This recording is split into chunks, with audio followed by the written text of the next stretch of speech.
right, it's spring Chinook season, so it's time to get this gear prepped, and I figured since I'm starting from scratch, I'd bring you along because I'm only guessing there's others in the same boat. So what I'm going to do is I'm going to share with you what I've learned from fishing with my buddy Daryl on the lower Willamette trolling for spring Chinook over the last couple years. So in part one, I'm going to go over the rods and reels I chose. We're going to spool up some reels. I'm going to show you how I use backing that's monofilament to kind of save costs on braided line. In part two, I'm going to go over the rigging that Daryl has showed me. It's basically an accumulation of what he's learned from guides and just from research on the internet. There might be some additional parts, maybe going over 360s with spinners and how I set up my boat and why. So let's get started. Right there. Is it bouncing? Yeah, that's a fish, Barry. That's a fish.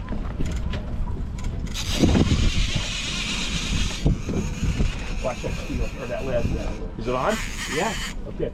If you're new here, my name's Barry Rager. Welcome to my channel, Rage Fishing. I've built this channel around winter steelhead fishing because that's my specialty and my #1 passion. But a couple years ago, my buddy Daryl got me started fishing on the lower Willamette for spring Chinook. I've never done any trolling for Chinook. I have done some back bouncing years ago on the upper tributaries, but I haven't done any trolling. Well, I kind of caught the Springer bug, and so this last year, I decided to buy my own boat. I bought a Hughes Craft 160 Sportsman, and I've been getting it outfitted for springer fishing. We're hitting the river this weekend, so I'm just kind of in the tail end of getting my gear put together. So like I said, I started completely from scratch. So after I bought my boat in November of 2023, I had to outfit it for trolling. Well, as much as I like using G Loomis rods and Shimano reels, it's all I use for steelhead fishing. The cost of G Loomis rods and reels to set up 4 rods and reels would have cost me over $2,500.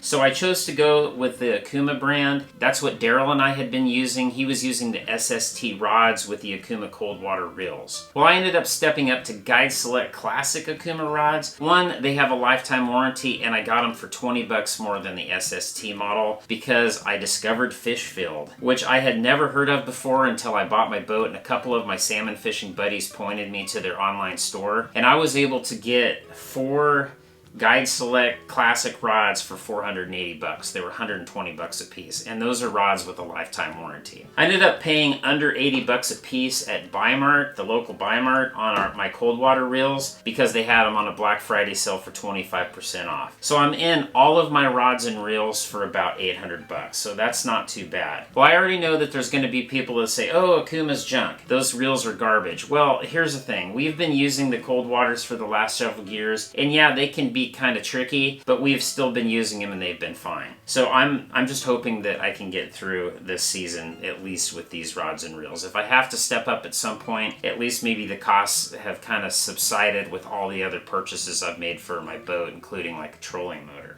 So we're going to start out by spooling up one of the reels. I've already done 2, as you can see with the yellow Power Pro here. The reason I did 2 already is because I wanted to experiment with how much backing to put to make sure that I could get 150 yards of braid on there and that it would be full. Well, what I learned is that the line counter is only accurate if the spool is completely full. Because the first one that I did, I realized that it put what I thought was 70 yards of mono on, but really because the spool is so small in diameter at first, when you first start spooling it on, I probably only had like 40 or 50 yards on. So when I put on what I thought was 150 yards of braid, it was kind of shallow. So what I ended up doing is my second reel, I did the same thing, but I was reeling more and more braid on based on the line counter. Now also, remember the line counter is in feet, not yards, so you have to times everything by 3 as far as what the line capacity is. By experimenting yesterday and even doing some testing to verify that the line counter is only accurate when it's full, I kind of came up with a formula,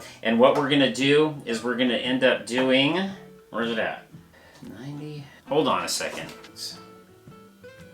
Okay, I finally figured it out. Apologies. So I'm going to end up putting 90 yards of mono on. Originally I put 70 and it ended up being short. So 90 yards according to the line counter, which actually will be a little bit more than that, so 270 feet. So you're going to want to zero this, And then once you start reeling the line on, you're gonna wanna go to 730 on the line counter because it's gonna be going backwards. Then we're gonna add 180 yards of braid. These are 300-yard spools, but because again, it's not gonna be an accurate 150, we're gonna try for about 180, and we'll just kind of see where that goes. So let's get started here. So I'm gonna be using one of these Berkeley spooling stations. I've had these for years. They're only about 23 to 30 bucks depending on the day on Amazon, but it actually comes with a line stripper, which is pretty handy. And also the whole system kind of breaks down inside, so you can even just put it under a pickup seat. So to start out with, mount your reel in here.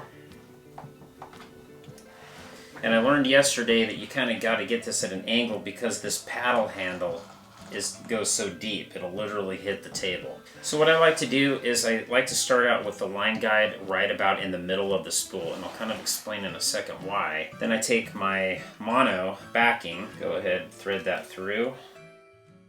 I know they recommend to tie an arbor knot, but I do not. I'm not a fan of the arbor knot. What that is you basically tie like a granny knot around the spool, and then you tie a second granny knot in the line, and supposedly it'll just keep tightening up on itself. I've never done that. I always use an improved cinch knot. So I'm just going to tie a regular fisherman's knot, and it's improved because you put your tag in back through the loop. So 1, 2, 3, 4.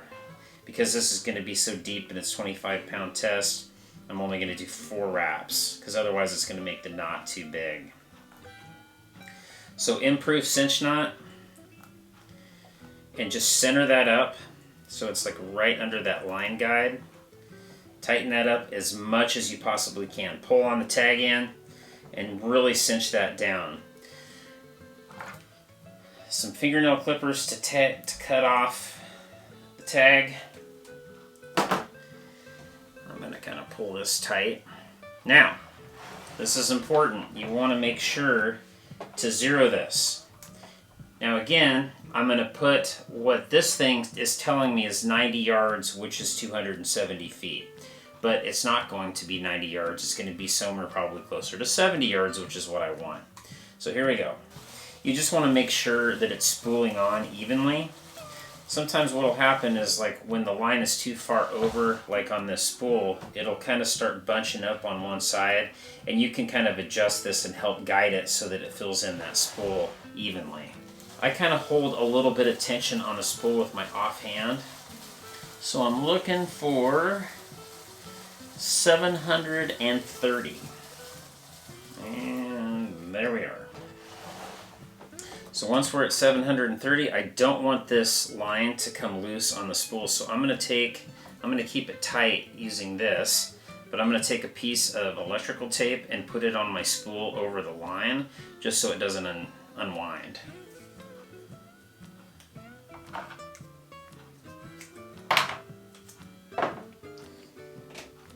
It's way over on the side, which is kind of a good thing because my knot's going to not be completely centered.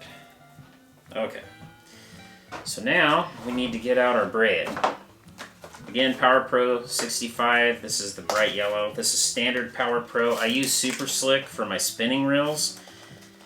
This is good on any standard casting style reel, and it's cheaper than Super Slick. I'll put links down in the description field for the line spooler and for all of these different lines. So I'm going to keep tension on this. Now I've got that electrical tape on there, but I'm going to go ahead and cut that. I'm going to need that for my last reel. I'm going to put my braid on this. Now because this is narrow, this is a narrow spool compared to this, I'm going to have to move this over to center this up. You want that as centered as possible.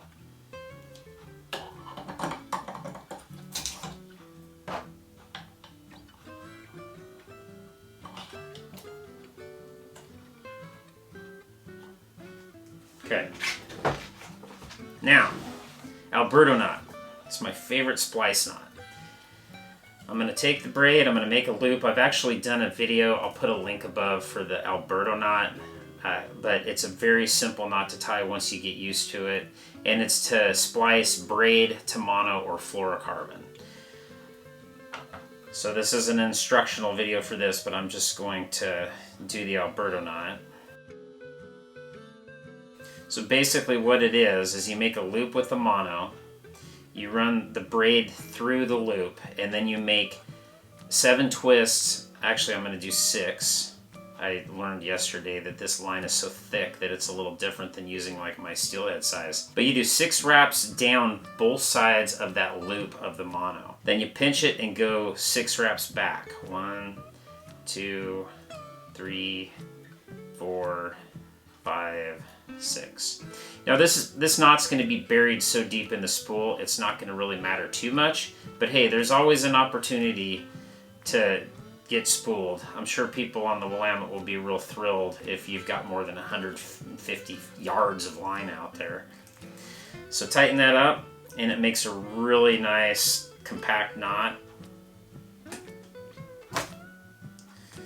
And the nice thing about these is you can cut the tag ends off really close. Okay, Alberto knots done. Okay, back to business here.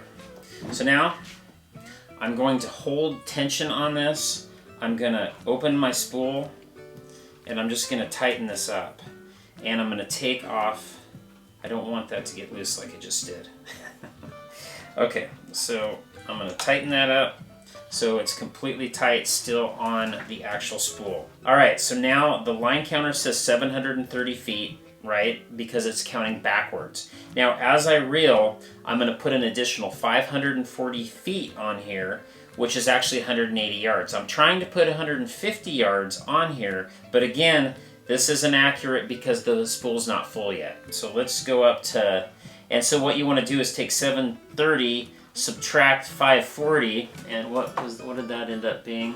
190. So we're going to be reeling until this is at 190. Yeah, okay, here we go. Who thought all this math would come in handy? You're 51 years old. It looks to be going on there evenly. I'm going to scooch this over just a little bit. It seems like one side is just starting to be a little lopsided. It could just be kind of how I'm looking at it. But I'm scooting that over just a little bit. Here we go. Yeah, that's as full as I want to get it. And so I'm going to stop at 250. So I'll do the same thing on the next one. Okay, so that one is full. So there you have it. So you can see that that's fairly full. So let's go ahead and do the other one real quick. I'm probably going to cut right to the end so you don't have to watch that whole process again. Okay, so I just finished with reel number 4. And it is full. And there's still just a little bit of braid left on this spool of 300 yards, so that's a good thing. So that should mean that there's at least probably 135 to 150 yards on each one of these, approximately. So now let's go over the rods that I chose. If you have watched my winter steelhead season videos, you've seen these lurking around back here. They still have all the tags on them. So I'll kind of explain the models I chose and why real quick. So 2 of the rods are the 10.5 foot extra heavy, and what I know is that over the last couple years there's times that we're running as much as 12 ounce cannonballs, and the extra heavy is the only one that goes over, I believe, 8 or 9 ounces in the Akuma Guide Select series. So these ones are actually rated up to 16 ounces, and they're 10.5 foot extra heavy. It's rated 20 to 40 pound line. Now that's for monofilament. It doesn't mean that that's what it's rated for actual braid. So 2 of my rods are the 10.5 foot. Now my boat is small, and maybe my line of thinking is screwed up, but I ended up getting 2 of the 9'3" heavy power rods, and these ones only go up to 8 ounces. So my line of thinking is generally we're running heavier weights off the sides, and we're running lighter weights out the back. So what I'm thinking is my 10.5 foot rods will be out the sides to get the maximum spread, and then I'm going to probably run these 9'3" rods out the back with 8 ounces,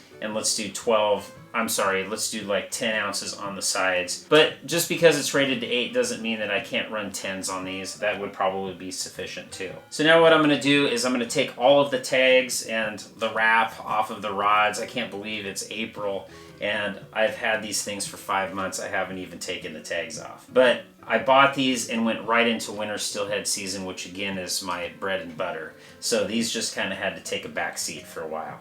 So I'm going to take the tags off, get the reels installed, and in part 2 we'll go over the rigging. So I'll see you on that one.